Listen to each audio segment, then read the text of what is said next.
ఒక బలమైనటువంటి పార్టీకి ఒక యువకుడి చేతిలో పెడుతున్నటువంటి పరిస్థితి. ఏంటి బీజేపీ వ్యూహం? సార్ కేశవ్ గారు, నితిన్ నవీన్ గారు అయితే భారతీయ జనతా పార్టీ ఏర్పడిందో ఏప్రిల్ 1980లో ఏర్పడింది. ఆ తర్వాత మే మాసంలోనే పుట్టినటువంటి వ్యక్తి. అంటే భారతీయ జనతా పార్టీకి ఎంత వయసు అంటే భారతీయ జనతా పార్టీ పూర్వస్వరూపం భారతీయ జనసంఘ్. అది 75లో రద్దు చేసుకున్నాం. తర్వాత జనతా పార్టీ, తర్వాత భారతీయ జనతా పార్టీ ఏర్పాటు చేసుకున్నాం. ఇది చరిత్ర తెలిసింది. ఇప్పుడు భారతీయ జనతా పార్టీ ఏర్పాటై 45 సంవత్సరాలు పూర్తయింది. 45 ఏళ్ల వయసు ఉన్నటువంటి నితిన్ నవీన్ గారిని జాతీయ అధ్యక్షుడిగా ఈరోజు ఎన్నిక అఫీషియల్ గా ప్రకటన జరగబోతుంది. నిన్న నామినేషన్స్ పూర్తయిపోయినాయి. ఈ సందర్భంగా వారికి అభినందనలు, శుభాకాంక్షలు భారతీయ జనతా పార్టీ కార్యకర్తల తరఫున, ప్రజల తరఫున. ఎందుకంటే ఇది యువతకి కట్టినటువంటి పట్టంగా నేనైతే భావిస్తున్నాను. అది కూడా యువతకే కాదు, సమర్థవంతమైన బాధ్యతాయుతంగా పనిచేస్తున్నటువంటి యువతకి, నిస్వార్థంగా పార్టీ ప్రజలు సంక్షేమం కోసం సుదీర్ఘంగా పనిచేస్తున్న వ్యక్తి. ఎందుకంటే ఈయన 2006 నుంచి బీహార్ లో రాష్ట్ర రాజకీయాల్లో చురుగ్గా ఉంటూ 5 సార్లు ఎటువంటి ఓటమి లేకుండా నిరాఘాటంగా 5 సార్లు ఎమ్మెల్యే అయినటువంటి వ్యక్తి. అలాగే ఆ రాష్ట్రంలో మంత్రిగా పనిచేసినటువంటి వ్యక్తి. చక్కటి బాధ్యతలు సమర్థవంతంగా పనిచేసిన వ్యక్తి. అదే కాకుండా భారతీయ జనతా పార్టీ యువమోర్చాకి బీహార్ రాష్ట్ర అధ్యక్షుడిగా, అలాగే జాతీయ యువమోర్చా కౌన్సిల్ సభ్యులుగా, అలాగే ఛత్తీస్గఢ్ కి భారతీయ జనతా పార్టీ తరఫున ఎన్నికల ఇన్ఛార్జ్ గా పనిచేసి సమర్థవంతంగా పార్టీని విజయ తీరాలకు దాటించినటువంటి వ్యక్తి. అలాగే తక్కువ వయసులోనే ఎక్కువ అనుభవం, సంస్థాగత నిర్మాణం, పార్టీ కార్యకర్తగా క్రమశిక్షణగా ఎటువంటి వివాదాలకే పోకుండా ఒక క్రమశిక్షణ గల బీజేపీ కార్యకర్తగా ఆయన సుదీర్ఘ ప్రయాణం భారతీయ జనతా పార్టీలో సుదీర్ఘంగా దగ్గరగా 20 ఏళ్ల ప్రయాణం చేశారు. అందుకని ఈ యొక్క చిన్న వయసులోనే వారికి అత్యంత ప్రముఖమైనటువంటి భారతీయ జనతా పార్టీ జాతీయ అధ్యక్షుల బాధ్యత ఇవ్వడం జరిగింది. కానీ భారతీయ జనతా పార్టీ చాలా మంది సీనియర్లు, ఇటు మోడీ గారు, అమిత్ షా గారు తర్వాత సరే ఇప్పుడు జేపీ నడ్డా గారు నడిపిస్తున్నారు, నితిన్ గడ్కరీ గారు, ఇంకా చాలా మంది సీనియర్లు ఉన్నారు. వీళ్ళందరినీ పక్కన పెట్టారు. నెక్స్ట్ జనరేషన్ లీడర్షిప్ అని చెప్పని చెప్తూ వచ్చారు. కిషన్ రెడ్డి గారికి దక్షిణాది నుంచి ఇస్తే కిషన్ రెడ్డి గారికి ఇవ్వచ్చు, అలానే ఉమెన్ మహిళా అధ్యక్షురాలుగా డిసైడ్ చేయడానికి కూడా కొన్ని ఆప్షన్స్ ఉన్నాయి. ఇట్లాంటి చర్చలు చాలా జరిగినాయి.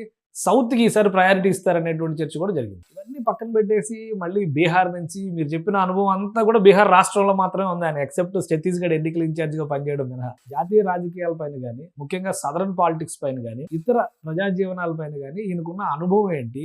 ఆయన చేతిలో పార్టీ పెట్టాలనే నిర్ణయం తీసుకోవడం కనుక కారణం అంటే భారతీయ జనతా పార్టీ ఇది కార్యకర్తల పార్టీ అని సిద్ధాంతాలుగా పనిచేసే పార్టీని నిర్మాణంలో చురుగ్గా పనిచేయాలి. అలాగే భవిష్యత్ తరాన్ని కూడా రెడీ చేసుకోవాల్సిన బాధ్యత భారతీయ జనతా పార్టీ. ఇది Bharatiya Janata party not just political party, it's a philosophy, it's a party of difference. ఇది ఒక సిద్ధాంతాలుగా అడుగునటువంటి పార్టీ. మిగతా పార్టీ మా పార్టీ చాలా డిఫరెన్స్. ఇది ఏ ఒక్కరి మీద ఆధారపడి రన్ అవుతున్న పార్టీ కాదు. వీళ్ళు అనేకమైన నాయకులు తొలితరం నుంచి మనం చూసాం. ఇప్పుడు భారతీయ జనతా పార్టీ తొలితర నేతలు ఎవరండి? వాజ్పేయి గారు, అద్వానీ గారు, మురళీ మనోహర్ జోషి గారు, అలాగే భైరవ్ సింగ్ షెకావత్ గారు, ఈ తొలితరం నేతలు. ఆ తర్వాత నెక్స్ట్ జనరేషన్ 2G అనుకుందాం.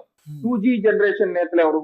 మోడీ గారు, తెలుగు రాష్ట్రం నుంచి మరి జాతీయ అధ్యక్షుడైనటువంటి వెంకయ్యనాయుడు గారు, అరుణ్ జైట్లీ గారు, రాజ్నాథ్ సింగ్ గారు, నితిన్ గడ్కరీ గారు. ఇది ఒక జనరేషన్. తర్వాత 3G జనరేషన్ ఎవరు? అమిత్ షా గారు, జేపీ నడ్డా గారు, భూపేంద్ర యాదవ్ గారు, ధర్మేంద్ర ప్రధాన్ గారు, యోగి ఆదిత్యనాథ్ గారు, దేవేంద్ర ఫడ్నవీస్ గారు. Third generation. ఇప్పుడు 4th జనరేషన్ కి వచ్చాం. దీనిలో నితిన్ నవీన్ గారితో స్టార్ట్ అవుతుంది. ఒక కొత్త తరాన్ని కూడా రెడీ చేసుకుంటే గానీ భావి తరాలకి భారతీయ జనతా పార్టీ చురుగ్గా ముందుకు తీసుకువెళ్ళాలి. ఎందుకంటే ఒక సుదీర్ఘమైనటువంటి ప్రయాణం, దేశం యొక్క నిర్మాణం కోసం ఏర్పడిన పార్టీ.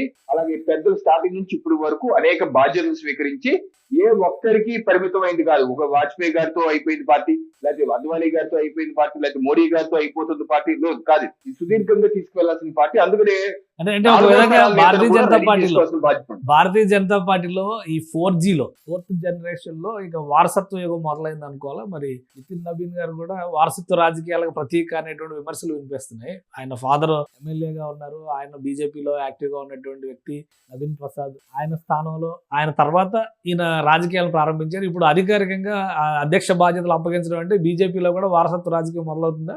వారసత్వ రాజకీయం అంటే ఏంటండి? ఒక దేశ ప్రధానమంత్రిగా ఒక కుటుంబం నుంచి అయితే ఆ కుటుంబం నుంచి కూడా తర్వాత కూడా ప్రధానమంత్రి అవ్వాలి. నెహ్రూ గారు, ఇందిరాగాంధీ, అదే రాజీవ్ గాంధీ గారు, సోనియా గాంధీ గారు, రాహుల్ గాంధీ గారు, ఇలాగే అవటం వారసత్వం. లేదా ఒక రాష్ట్ర ముఖ్యమంత్రి, లేదా ఒక రాష్ట్ర అధ్యక్షుడు. సోనియా గాంధీ గారు 25 ఏళ్ళు. ఇప్పుడు ఉన్నటువంటి కాంగ్రెస్ జాతీయ అధ్యక్షులు మల్లికార్జున ఖర్గే గారు ఉన్న హైకమాండ్ అంటారు. అంటే ఏంటి, దానికి పరిమితం. ఒక రాష్ట్ర అధ్యక్షుడు, ఒక రాష్ట్ర ముఖ్యమంత్రి గారు, లేకపోతే ఒక పార్టీ, రీజనల్ పార్టీ, ఇప్పుడు Samajwadi party, Telugu Desam party, YCP, లేకపోతే బీఆర్ఎస్, ఇవన్నీ తీసుకో, ఏంటంటే వాళ్ళ కుటుంబంలో తిరుగుతాయి అధ్యక్షులు ఎవరైనా సరే, వాళ్ళ కుటుంబం, అది వారసత్వం అంటే. అంతేగాని ఒక ఎన్నికల్లో ఎంపీగా ఎమ్మెల్యేగా తన తండ్రి చనిపోయారు, తన తండ్రి అకాల మరణం చెందారు, అందుకని వీరు 26 ఏళ్ల వయసులో రాజకీయాల్లో రావాల్సి మధ్యంతర ఎన్నికలు జరిగింది. మధ్యంతర ఎన్నికల్లో ఎంపీగా పోటీ చేశారు, గెలిచారు. అంతప్పుడు వరుసగా 5 సార్లు గెలిచారు.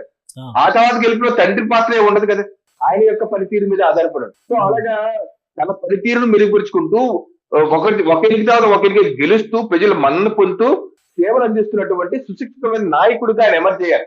ఒక 20 ఏళ్ల పాటు, 26 ఏళ్ల వయసు ఎంత అయితే ఈ రోజు 45 ఏళ్ళు, రేపు మేకి అంటే 2 నెలల్లో మళ్ళీ ఆయనకి 45 ఏళ్ళు, 46 ఏళ్ళు, అంటే 20 ఏళ్ల పార్టీలో పనిచేసుకుంటూ వచ్చారు ఆయన. ఇదేదో క్షణంగా 40 ఏళ్ళకి తల్లి చనిపోగానే 40 ఏళ్ళకి వెంటనే ప్రధానమంత్రి అయిపోలేదు.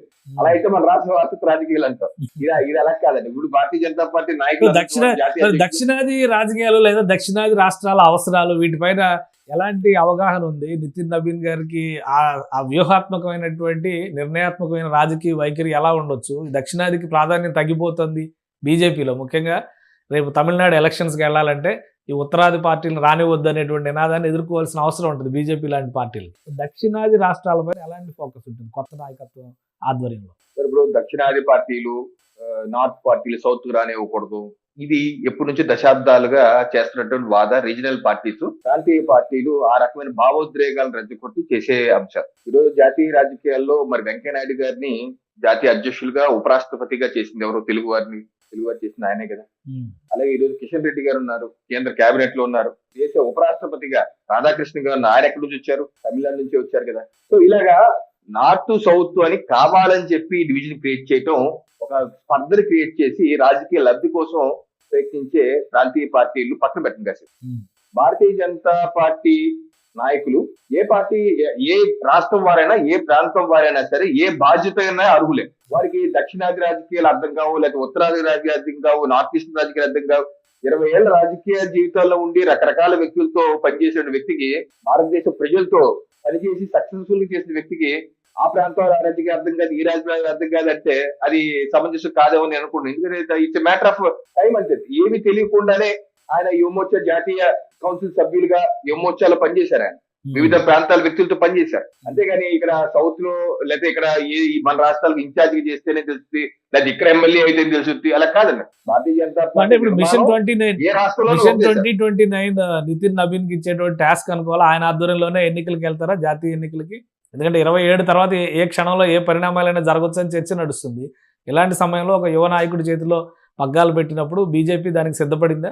తప్పనిసరి. ఇప్పుడు ఇమీడియట్ గా మనకి ఎలక్షన్స్ ఉండబోతున్నాయి. రేపు మే మాసంలో పశ్చిమ బెంగాల్ ఎన్నికలు రాబోతున్నాయి. తమిళనాడు, అస్సాము, కేరళ, 4 పెద్ద రాష్ట్రాలు, టఫ్ స్టేట్స్. తమిళనాడు ఇప్పుడు రాబోతుంది, అలాగే పుదుచ్చేరి కూడా రాబోతుంది.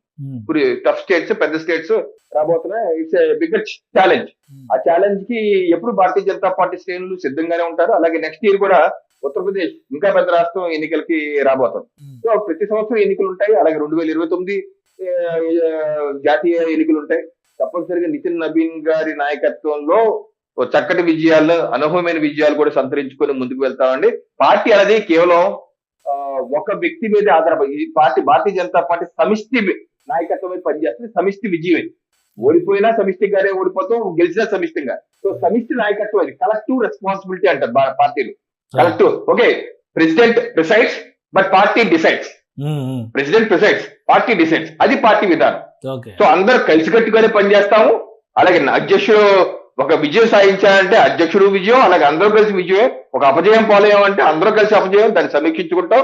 సో తప్పనిసరిగా ఒక యువకుడు నితిన్ నబీన్ గారి నాయకత్వంలో భారతీయ జనతా పార్టీ ఒక కొత్త ఉత్సాహాన్ని, ఉత్తేజాన్ని 2026 సంవత్సరం నుంచి నింపుకొని జన్జీకి కూడా దగ్గర విధంగా యువకుల యొక్క ఆకాంక్షలు కూడా పార్టీ వారికి చేరువయ్యి వారి యొక్క ఆకాంక్షలు ప్రభుత్వం ద్వారా చేసే విధంగా ఒక మంచి విజయాన్ని, మంచి పాలన అందించే విధంగా భారతీయ జనతా పార్టీ నూతన నాయకత్వం ఆ రకంగా పనిచేస్తుందని చెప్పి నేను ఆశిస్తున్నాను.